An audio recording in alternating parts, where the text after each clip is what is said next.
MA final के बच्चों का हार्दिक स्वागत। बच्चों, मैं अलका जैन, राजकीय महाविद्यालय किशनगढ़ से। बच्चों, आज हम अब करेंगे स्कंदगुप्त का मूल संदेश। आखिर प्रसाद जी का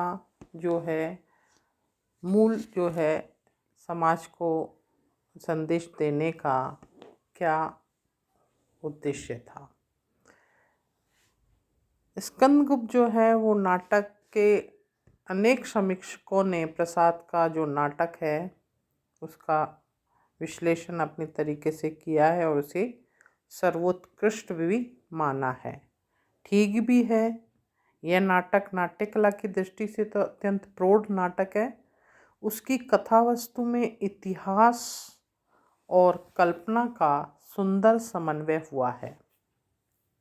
इसकी रचना पद्धति में भारतीय और पाश्चात्य दोनों नाट्य शैलियों का सुंदर समन्वय हुआ है।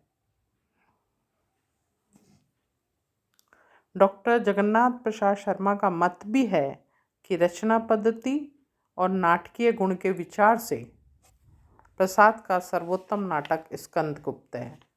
आचार्य रामचंद्र शुक्ल ने भी प्रसाद के जिन 3 नाटकों की महत्ता स्वीकार की है उनमें चंद्रगुप्त को महत्व देते हुए उन्होंने स्कंदगुप्त नाटक को ही सर्वोपरि माना है।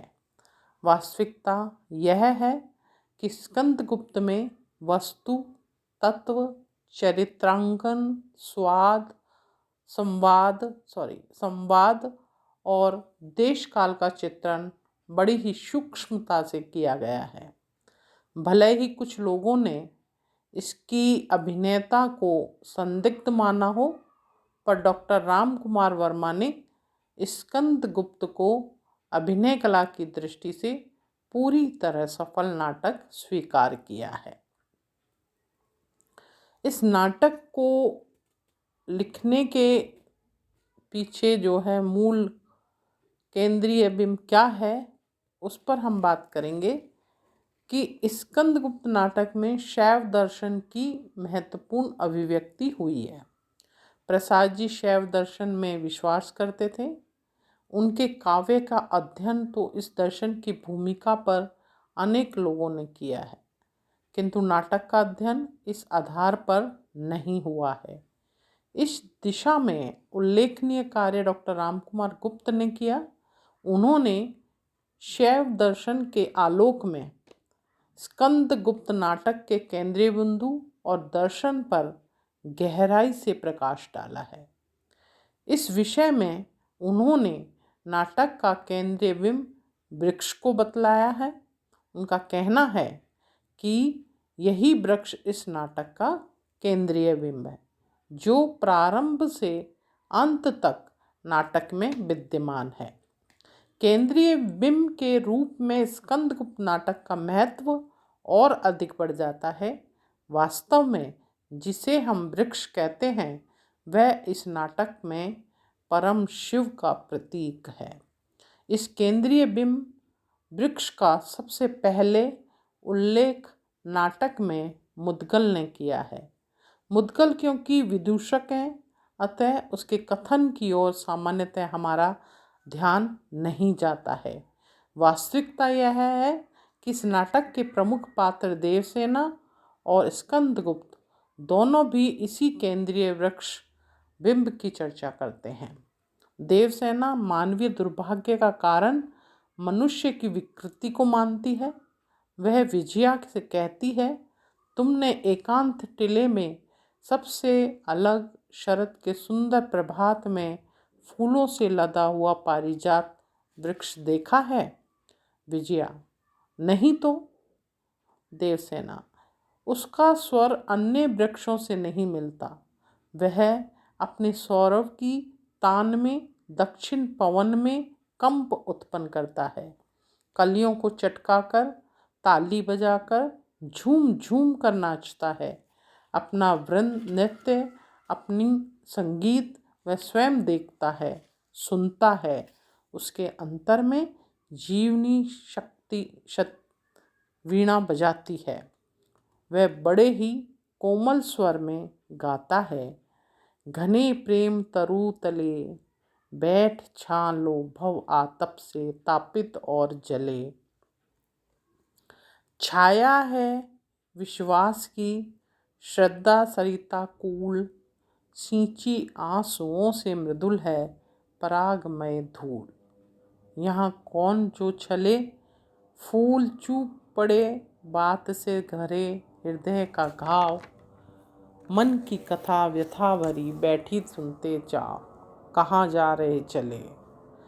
पी लो छवि रस माधुरी, सींचो जीवन बेल, जी लो मुख से आयु भर, यह आया का माया का खेल। मिलो स्नेह से गले, घने प्रेम तरु तले। इस प्रकार स्कंदगुप्त भी चतुर्थ अंक में 7वें दृश्य में कहता है, करुणा सहचर।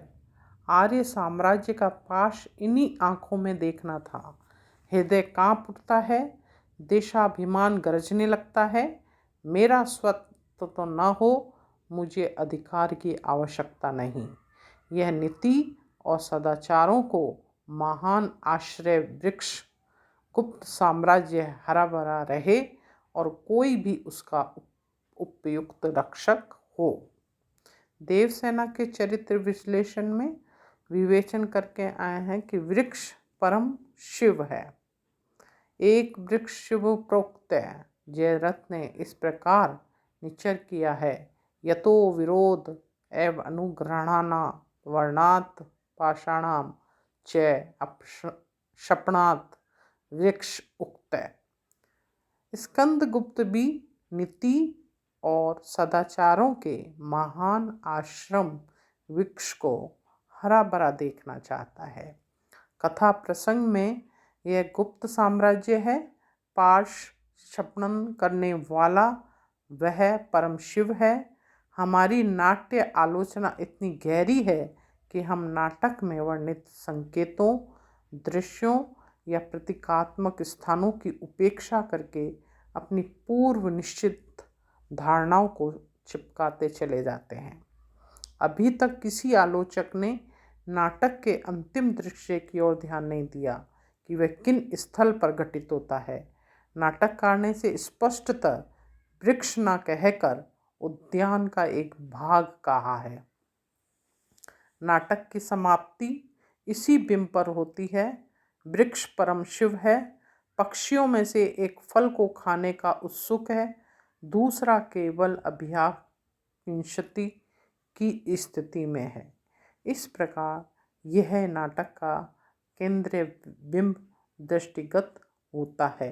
आगे के व्याख्यान में हम चर्चा करेंगे स्कंदगुप्त के मूल संदेश का। धन्यवाद बच्चों।